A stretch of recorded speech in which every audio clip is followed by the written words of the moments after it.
but it was Duke of Marmalade's 5th consecutive Group 1. He was in terrific form at the time, and Pipe Dreamer ran a really honourable race. You see Pipe Dreamer, everything you want to see about Pipe Dreamer here. He comes here and looks in many ways the main threat to the winner, and then although he runs a terrific race, and clearly does stay among the quarter, place in the Princess of Wales, place in the Eclipse, you'll see that in the final 100 yards he's going nowhere, and he loses 3rd place later on to New Approach, and it's the maximum part of his stamina. Now he is just below top class, but a very, very useful horse at a mile and a quarter, but it's as far as he wants to go. It's a mile and a quarter today. There is a possibility of a steadily run race. That would play to his hands, to his strength, more than the favourites, you would think. So it'll be interesting to see what tactics are employed on Tartan Bearer. And you would have thought that this horse that we're going to see now, Buccellati, would also want an honest gallop at this trip, because he improved and improved towards last back end, and much of that came with a proper test of stamina. It did, and I think actually the link up with William Buick over the last season and a half has really got on with this horse. But the test of stamina is right. It's a mile and a half in soft ground, yet you'd think a tactical run at a mile and a quarter wouldn't suit him. His run style has been to hold him up, though, and whether he'd be suited by making a running, I don't know, because he used to be a bit quirky in his early days. He's not a bit of it now. He's a thoroughly genuine horse, and a very progressive one too. Most of his best form has come later in the season, is the other thing to mention. And he is the first horse that we're going to have a look at in the paddock. There were vague Melbourne Cup aspirations for this horse because he's got Australian ownership, but I think his mark is too high for that now, probably.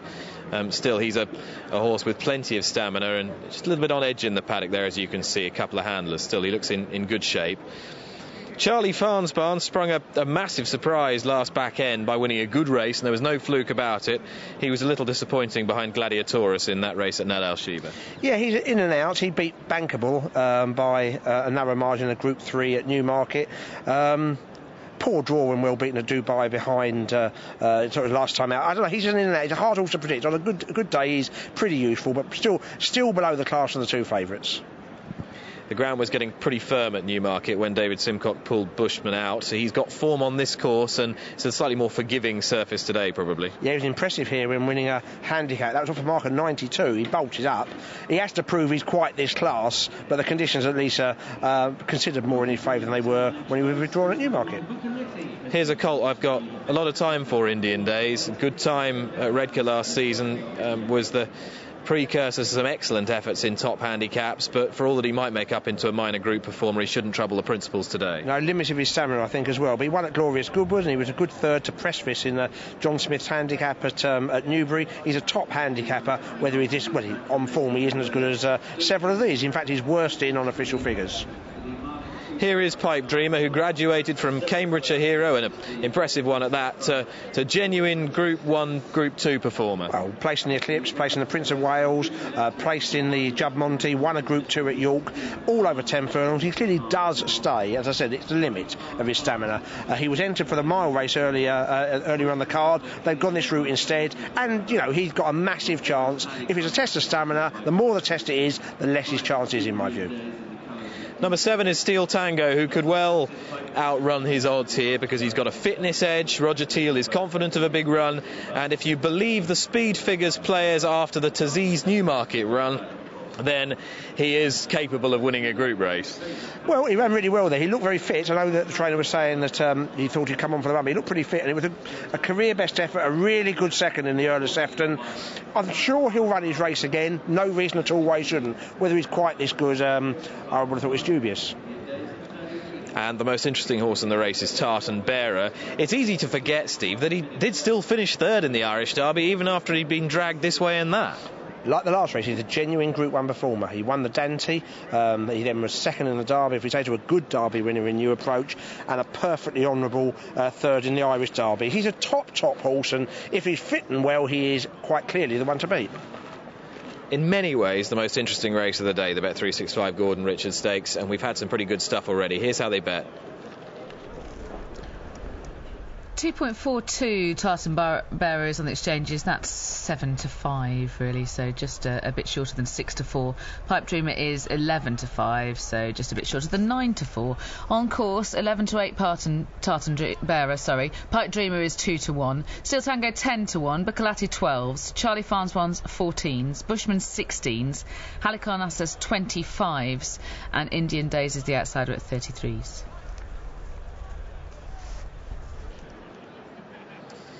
Just introduce the stable form angle in a moment, but first we'll have a look at Halicarnassus, who is a very busy boy. Well, he's a 7-time winner, which is terrific, including a Ripon Conditions race on his latest start. He isn't up to this grade nowadays if the top boys run their race.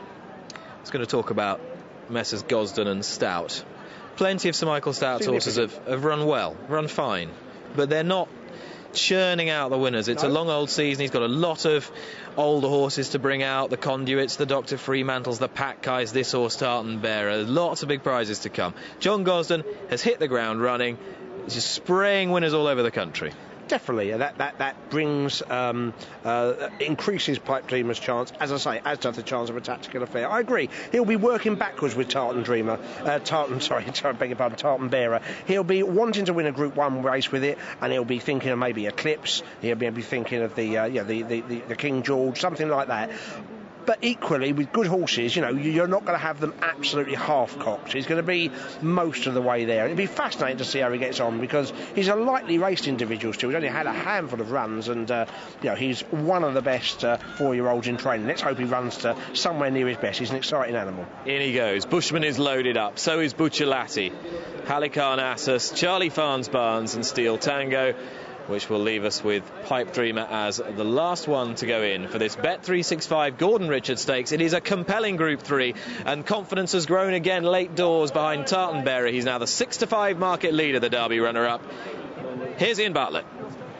Pipe Dreamer to store number 6. Touch 7-4, but back to his opening show of 9-4 now as he comes into these stalls. He's lined up. They're off. They race over 1.25 miles for this Bet365 Gordon Richard Stakes, and for the first 100 yards they're in line. There's nothing to choose between them, and early on it's just Pipe Dreamer who shows narrowly in front to Steel Tango in second position. Charlie Farnsworth and Bushman are together. In third and fourth, Indian Days, Buccellati and Tartan Bearer in line, and Halicarnassus in black and yellows just at the back of the field, as Pipe Dreamer is reined back by Jimmy Fortune as they head past the mile start, and it's Steel Tango who goes on to the hard-pulling Bushman in second place. He's not pulling quite as hard as Charlie Farnsworth, who's towards the outside, yellow sleeve jacket. Against the rails is the second favourite, Pipe Dreamer. The centre of the field, the pale jacket of the favourite and Derby runner-up, Tartan Bearer, runs towards the outside of Indian Days. They're followed through by Halicarnassus, and now Buccellati is just on the outside of the back of the field. They leave the far straight, and it's Steel Tango who leads by 3 parts of a length to Bushman in second place. Pipe Dreamer's a length and a half behind in third. Then Charlie Farnsworth and Indian Days together. Tartan Bearer behind these. The rails position yellow and black of Halicarnassus, and on the outside is Buccellati as they come into the straight. Less than a half mile to go. And it continues to be Steel Tango leading to Bushman. Now Pipe Dreamer once again comes through. Ryan Moore on Tartan Bearer immediately following him through. Charlie Farnsworth to the outside, and then comes on the inside rails Buccellati. They're heading down with a 2-marker in sight. Pipe Dreamer's got first run. He goes on now to Bushman in second place. Tartan Bearer in third position, and then on the outside Buccellati heading down to the furlong pole, and Pipe Dreamer's quick and impressive. He's 3 clear as he approaches the furlong marker. Tartan Bearer in second place, Buccellati on the outside in third. They run uphill towards the line. Pipe Dreamer went first. He's getting a bit weary. Tartan Bearer's only 2 lengths behind him, and he's closing with every stride towards the line. They come to hit the line now, and it's very close. That's really on the nod. Pipe Dreamer and Tartan Bearer, and then Buccellati in third. What a thriller for the Gordon Richards. The big two have come to the fore, but in contrasting fashions. Pipe Dreamer stole the break on the field, and Tartan Bearer was grinding him down late on and joined him in the shadow of the post.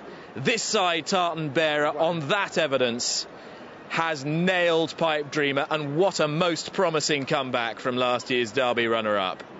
Third was Buccellati, fourth was Steel Tango, fifth Charlie Farnsbarn, sixth Halicarnassus and 7 Bushman. They're all in the picture, which tells you the race was far from frenetically run. It wasn't run to suit Tartan Bearer with proven stamina over 12. Photograph for first place. First number 8. But he's still won it Bearer. because he's got class and lots of it, Steve. What a satisfying result. It would have been egg on faces if lost, I think. I mean, I must say, I think the tactically, I think Jimmy Fortune got it pretty much right.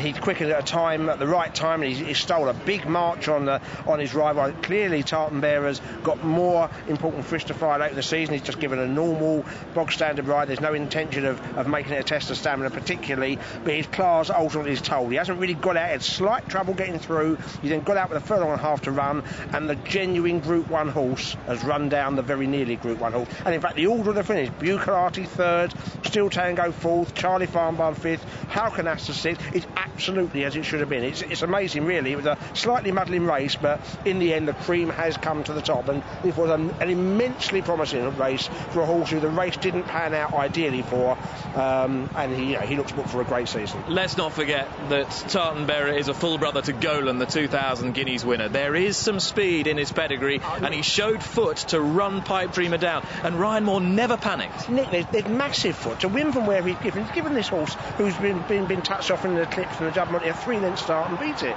And the horse has got first run on him. He's run, again, Pipe Dreamer has run out of puff right at the end. I really do think that needs, if you want to get a Group 1 out of him, I think the best chance is to go 8 or 9 furlongs. I really believe that. And you can ride it positively. It's a very genuine horse.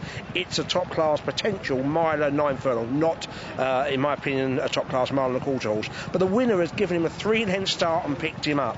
It's a tremendous first run of the season.